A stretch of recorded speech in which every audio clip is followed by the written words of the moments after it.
ಆತ್ಮೀಯರೇ, ಎರಡನೆಯ ಪಾಠದ ಪ್ರಮುಖ ಪ್ರಶ್ನೆಗಳ ನಂತರ ಮೂರನೇ ಪಾಠದ ಪ್ರಮುಖ ಪ್ರಶ್ನೆಗಳನ್ನು ನಾವು ವಿಸ್ತಾರವಾಗಿ ತಿಳಿದುಕೊಳ್ಳೋಣ. ಬರ್ತಕ್ಕಂಥದ್ದು ಮೂರನೇ ಚಾಪ್ಟ್ರು, ಒಳಗೊಳ್ಳುವಿಕೆಯ ಕಾರ್ಯತಂತ್ರಗಳನ್ನು ತಿಳ್ಕೊಂಡು. ಈಗಾಗಲೇ ನಾವು ಸಾಮಾಜಿಕ ಅಸಮಾನತೆ ಹೊರಗುಳಿಬೇಕು ಅಂತ ಹೇಳಿದ್ದೇವೆ.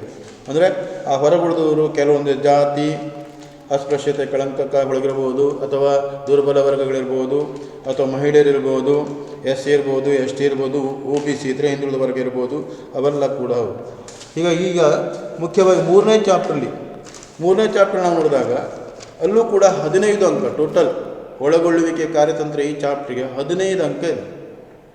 ಇಲ್ಲಿ ನೀವು ಗಮನಿಸಬೇಕು, 5 ಅಂಕದ 2 ಪ್ರಶ್ನೆ ಇದೆ. 5 ಅಂಕದ 2 ಪ್ರಶ್ನೆ ಇದೆ. 10 ಅಂಕದ ಪ್ರಶ್ನೆ ಮೂರನೇ ಚಾಪ್ಟರ್ಲಿಲ್ಲ.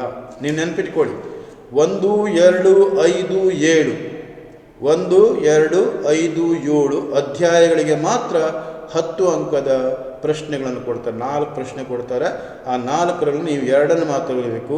ಹಾಗಾಗಿ 1 ಮತ್ತು 2ನೇ ಅಧ್ಯಾಯ 2 ಪ್ರಶ್ನೆನಾದರೂ ಕರೆಕ್ಟಾಗಿ ನೀವು ಎಲ್ಲವನ್ನು ಮಾಡ್ಕೊಂಡ್ಬಿಟ್ರೆ ನಿಮಗಲ್ಲಿ 2 ಪ್ರಶ್ನೆಗಳನ್ನು ಬರಲಿಕ್ಕೆ ಈಜಿ ಆಗ್ತವೆ.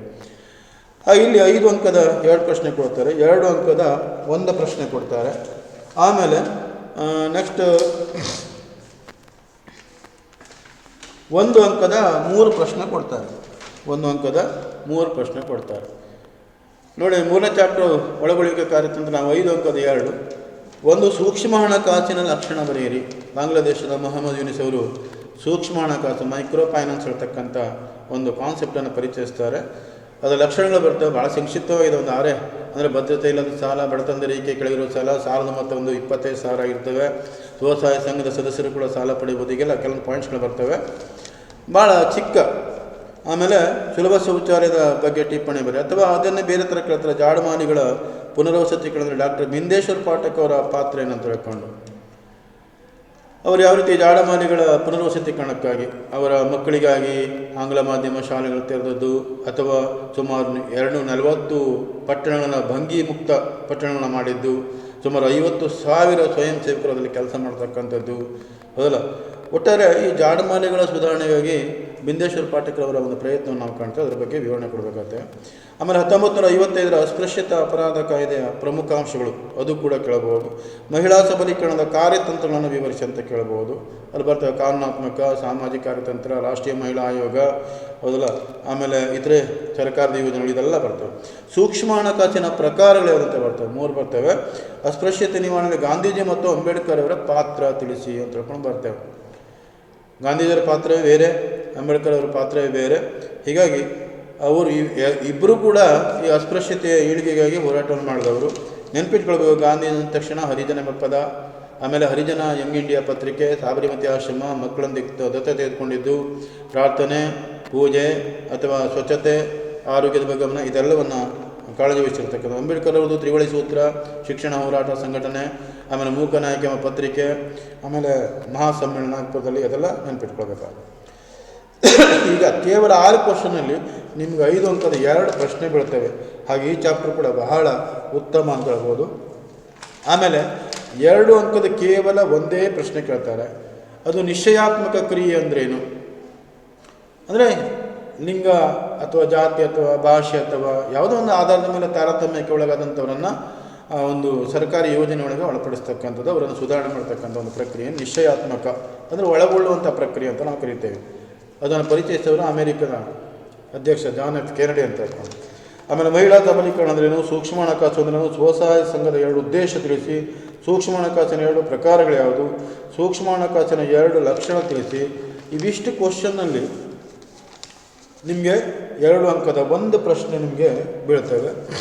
ಆಮೇಲೆ 1 ಅಂಕದ 3 ಪ್ರಶ್ನೆಗಳು, 1 ಅಂಕದ 3 ಪ್ರಶ್ನೆಗಳಿರ್ತವೆ. ಅದು ಹೊಂದಿಸಿ ಬರೆ ಇರ್ಬೋದು, ಮಲ್ಟಿಪಲ್ ಚಾಯ್ಸ್ ಇರ್ಬೋದು, ಅಥವಾ ಬಿಟ್ಟ ಸ್ಥಳ ಇರ್ಬೋದು. ನೋಡಿ, ನಿಶ್ಚಯಾತ್ಮಕ ಪರಿಕಲ್ಪನೆನ ಪರಿಚಯಿಸ್ತಾರೆ. ಅದು ಭಾಳ easy question. John F Kennedy ಅಂತ. ಸಂವಿಧಾನದ ಯಾವ ಕಲಮು ಅಸ್ಪೃಶ್ಯತೆ ನಿಷೇಧಿಸುತ್ತದೆ, ಭಾಳ ಸಲ ಇದನ್ನು ಕೇಳಿದ್ದಾರೆ, 17ನೇ ವಿಧಿ. ಆಮೇಲೆ ಮೂಕನಾಯಕ ಪತ್ರಿಕೆ, ಈಗಾಗಲೇ ಹೇಳಿದೆ ಅಂಬೇಡ್ಕರ್ ಅವ್ರದ್ದು. ಸುಲಭ ಇಂಟರ್ನ್ಯಾಷನಲ್, ಬಿಂದೇಶ್ವರ ಪಾಠಕ್. ವಿವೇಕಾನಂದ ಗಿರಿಜನ ಕೇಂದ್ರ, ಇದು ಕೂಡ ನಿಮಗೆ ಕೇಳೋದು, ಡಾಕ್ಟರ್ ಎಚ್ ಸುದರ್ಶನ್ ಅಂತ ಹೇಳ್ಕೊಂಡು. ಆಮೇಲೆ ಸೋಲಿಗರ ವಿರೋಧಿ ದುಡಿಯುವಂಥ ಸಂಸ್ಥೆ, ಅದೇ ವಿವೇಕಾನಂದ ಗಿರಿಜನ ಕೇಂದ್ರ ಅಂತ ಹೇಳ್ಕೊಂಡು. ನೋಡಿ, ಸೋಲಿಗ ಅಂದ ತಕ್ಷಣ ನಮ್ಮ ಕರ್ನಾಟಕದ ಒಂದು ಬುಡಕಟ್ಟನ್ನು ಹೆಸರಿಸಿ ಅಂತ ನಿಮ್ಗೆ ಕೇಳಬಹುದು ಪ್ರಶ್ನೆನ. ಲಿಜ್ಜತ್ನ ಕೇಂದ್ರ ಕಚೇರಿ ಇರ್ತಕ್ಕಂಥದ್ದು. ಆಮೇಲೆ ಭಾರತೀಯ ಭಾಷಾ ಸಂಸ್ಥೆ ಇದು ಕೂಡ ಭಾಳ ಇಂಪಾರ್ಟೆಂಟ್. ಭಾರತೀಯ ಭಾಷಾ ಸಂಸ್ಥೆ ಅಂತ ಸಿಲ್ ಮೈಸೂರಿನಲ್ಲಿದೆ. ಆಮೇಲೆ ಶಿಕ್ಷಣ ಸಂಘಟನೆ ಹೋರಾಟ ಇವುಗಳ ಡ್ಯಾಸ್ ಮಾರ್ಗದರ್ಶಿ ಸೂತ್ರ ಅಂದರೆ ಅಂಬೇಡ್ಕರ್ ಅವರ ಮಾರ್ಗದರ್ಶಿ ಸೂತ್ರ. ಆಮೇಲೆ SKDRDP ಯೋಜನೆಯ ಪ್ರೇರಕರು. ದಯವಿಟ್ಟು ವಿದ್ಯಾರ್ಥಿಗಳು ನೆನಪಿಟ್ಕೊಳ್ಳಿ, ಇಲ್ಲೂ ತುಂಬ ತಪ್ತೀರಿ ನೀವು. SKDRDP ಭಾಳ ಸುಲಭ ಇದೆ. ಶ್ರೀ ಕ್ಷೇತ್ರ ಧರ್ಮಸ್ಥಳ ಗ್ರಾಮೀಣಾಭಿವೃದ್ಧಿ ಯೋಜನೆ ಅಂತ ಹೇಳ್ಕೊಂಡು, ಆಮೇಲೆ ಇದೇ ರೀತಿಯಲ್ಲಿ ಮತ್ತೊಂದು ಬರ್ತವೆ ಮುಂದಿನ ಪಾಠದಲ್ಲಿ SNDP ಅಂತ ಹೇಳ್ಕೊಂಡು, ಶ್ರೀ ನಾರಾಯಣ ಗುರು ಧರ್ಮ ಪರಿಪಾಲನಾ ಯೋಗಮ್ ಅಂತ ಹೇಳ್ಕೊಂಡು, ನೀವು ಅದನ್ನು ಇಲ್ಲಿ ಬರೀತೀರಿ, ಇದನ್ನೆಲ್ಲ ಬರೀತೀರಿ, ಈ ಥರ ಸಮಸ್ಯೆಗಳಾಗ್ತವೆ. ದಯವಿಟ್ಟು SKDRDP ಶ್ರೀ ಕ್ಷೇತ್ರ ಧರ್ಮಸ್ಥಳ ಗ್ರಾಮೀಣ ಅಭಿವೃದ್ಧಿ ಯೋಜನೆ, ಮುಖ್ಯವಾಗಿ ಇದನ್ನು ಡಾಕ್ಟರ್ ವೀರೇಂದ್ರ ಹೆಗ್ಗಡೆ ಅವರ ಒಂದು ಪ್ರೇರಕ ಶಕ್ತಿಯಾಗಿ ಹೊರಹೊಮ್ಮಿರ್ತಕ್ಕಂಥದ್ದು. ಆಮೇಲೆ ಮತ್ತೊಂದು SNDP ಅಂದರೆ ಶ್ರೀ ನಾರಾಯಣ ಗುರು ಧರ್ಮ ಪರಿಪಾಲನಾ ಯೋಗಮ್ ಅಂತ, ಅಲ್ಲಿ ಹಿಂದುಳಿದ ವರ್ಗಗಳ ಹೋರಾಟಗಳಲ್ಲಿ ಚಳುವಳಿಯಲ್ಲಿ ಬರ್ತಾ ಇದೆ. ಆಮೇಲೆ ಪರಿಶಿಷ್ಟ ಜಾತಿ ಪರಿಶಿಷ್ಟ ಪಂಗಡಗಳ ಕೇಂದ್ರ ಹಾಗೂ ರಾಜ್ಯ ಸರ್ಕಾರಿ ಉದ್ಯೋಗ ಅದು 335 ಆ ಒಂದು ಅಡಿಯಲ್ಲಿ ಬರ್ತಕ್ಕಂಥದ್ದು. ಲಿಜ್ಜತ್ ಎಂಬುದು ಒಂದು ಮಹಿಳಾ ಸಹಕಾರಿ ಸಂಘ ಅಂತ ಹೇಳ್ಕೊಂಡು, ಕೆಲವೊಮ್ಮೆ ಹಪ್ಪಳ ಘಟಕ ಅಂತ ಬರೀತೀರಿ, ಇಲ್ಲಿ ಮಹಿಳಾ ಸಹಕಾರಿ ಸಂಘ, ಮಹಿಳೆಯರ ಒಂದು ಸಬಲೀಕರಣಕ್ಕಾಗಿ ಸ್ಥಾಪಿತವಾದಂಥ ಒಂದು ಮಹಿಳಾ ಸಹಕಾರಿ ಸಂಘ. ಆಮೇಲೆ ಹರಿಜನ ಯಂಗ್ ಇಂಡಿಯಾ ಪತ್ರಿಕೆ ಪ್ರಾರಂಭಿಸಿದರು ಗಾಂಧೀಜಿಯವರು. ನೋಡಿ, ಇಲ್ಲಿ ಮೂಕನಾಯಕ ಮತ್ತು ಹರಿಜನ ಯಂಗ್ ಇಂಡಿಯಾ ಇದರೊಳಗೆ ಯಾವುದೋ ಒಂದು ಬರಬಹುದು. ಹಾಗೆ ಸುಲಭ ಇಂಟರ್ನ್ಯಾಷನಲ್ಲು, ವಿವೇಕಾನಂದ ಗಿರಿಜನ ಕೇಂದ್ರ, ಇವುಗಳಲ್ಲಿ ಯಾವುದೋ ಒಂದು ಬರ್ತದೆ. ಆಮೇಲೆ ಹೊಂದಿಸಿ ಬರಲಿದೆ ಕರುಣಾ ಟ್ರಸ್ಟು, ಸುಲಭ ಇಂಟರ್ನ್ಯಾಷನಲ್, ಸ್ವಗೌರವ ಆಂದೋಲನ, ಮಹಿಳಾ ಸಬಲೀಕರಣ ವರ್ಷ, ಹಿಂದೂ ಉತ್ತರಾಧಿಕಾರತ್ವ ಕಾಯ್ದೆ ಅಂತ ಹೇಳ್ಕೊಂಡು. ಆ ಲಾಸ್ಟ್ 2 ಪಾಯಿಂಟ್ ನನಗೆ ಮಹಿಳಾ ಸಬಲೀಕರಣ ವರ್ಷ ಅಂತ ಹೇಳ್ಕೊಂಡು, ಇದು ಬಹಳ ಇಂಪಾರ್ಟೆಂಟು. 2001 ಯಾವ ವರ್ಷವನ್ನು ಮಹಿಳಾ ಸಬಲೀಕರಣ ವರ್ಷ ಅಂತ ಕರೀತಾರೆ. ಆಮೇಲೆ ಹಿಂದೂ ಉತ್ತರಾಧಿಕಾರತ್ವ ಕಾಯ್ದೆ 1956. ಉಳಿದಾಗಲೇ ನಿಮ್ಗೆ ಹೇಳಿದೆ ಕರುಣಾ ಟ್ರಸ್ಟು ಯಾವುದಪ್ಪ, ಡಾಕ್ಟರ್ S ಸುದರ್ಶನ್ ಅಂತ ಹೇಳ್ಕೊಂಡು. ಆಮೇಲೆ ಸುಲಭ ಇಂಟರ್ನ್ಯಾಷನಲ್ ಇದು ಡಾಕ್ಟರ್ ಬಿಂದೇಶ್ವರ್ ಪಾಠಕ್. ಸ್ವಗೌರವ ಆಂದೋಲನ BR Ambedkar, self respect movement ಅಂತ ಹೇಳ್ಕೊಂಡು. ಆಮೇಲೆ ಕೆಲವೊಂದು ವಿಸ್ತರಿಸಿ ಅಂತ ಬರ್ತವೆ, ಲಾರ್ಜ್ ಏರಿಯಾ ಮಲ್ಟಿಪರ್ಪೋಸ್ ಸೊಸೈಟಿ ಅಂತ ಹೇಳ್ಕೊಂಡು, ಲಾರ್ಜ್ ಏರಿಯಾ ಮಲ್ಟಿಪರ್ಪೋಸ್ ಸೊಸೈಟಿ, ವಿಶಾಲ ಪ್ರದೇಶ ವಿವಿಧೋದ್ದೇಶ ಸಂಘ ಅಂತ ಹೇಳ್ಕೊಂಡು. ಹಾಗೆ ನಬಾರ್ಡ್ ಅಂತ ಬರ್ತವೆ, national bank of agricultural and rural development ಅಂತ, ರಾಷ್ಟ್ರೀಯ ಕೃಷಿ ಮತ್ತು ಗ್ರಾಮೀಣಾಭಿವೃದ್ಧಿ ಬ್ಯಾಂಕ್ ಅಂತ ಹೇಳ್ಕೊಂಡು ವಿಸ್ತರಿಸಲಿಕ್ಕೆ ಬರ್ತವೆ. ಒಂದೇ ಮಾರ್ಕ್ಸ್ನ ಕೇಳ್ಬೋದು, ಇಲ್ಲ ಒಂದೊಂದ್ಸಲ 2 ಮಾರ್ಕ್ಸಿಗೆ ಓದೋದಿದೆ.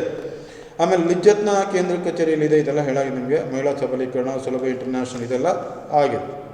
ಹಾಗಾಗಿ 3ನೇ ಚಾಪ್ಟರ್ ಕೂಡ ನೀವು ಅರ್ಥ ಮಾಡ್ಕೊಂಡು ಅಂತ ತಿಳ್ಕೊಳ್ತೀನಿ. ಇಲ್ಲಿಗೆ 15, 30, 20, 50 ಅಂಕ ಆಯಿತು. ಅಂದರೆ ನೀವು ಕೇವಲ 3 ಚಾಪ್ಟರ್ ಮಾಡಿಕೊಂಡ್ರೂ ಕೂಡ ನಿಮಗೆ ಪಾಸಾಗಲಿಕ್ಕೇನೋ ತೊಂದರೆ ಇಲ್ಲ ಅಂತ ಅನ್ನಿಸ್ತಾ ಇದೆ. ಇನ್ನು ನೆಕ್ಸ್ಟ್ ನಾವು ಅತಿ ಶೀಘ್ರದಲ್ಲಿ 4ನೇ ಪಾಠವನ್ನು ನಿರೀಕ್ಷಿಸಿ. Thank you, take care, good luck.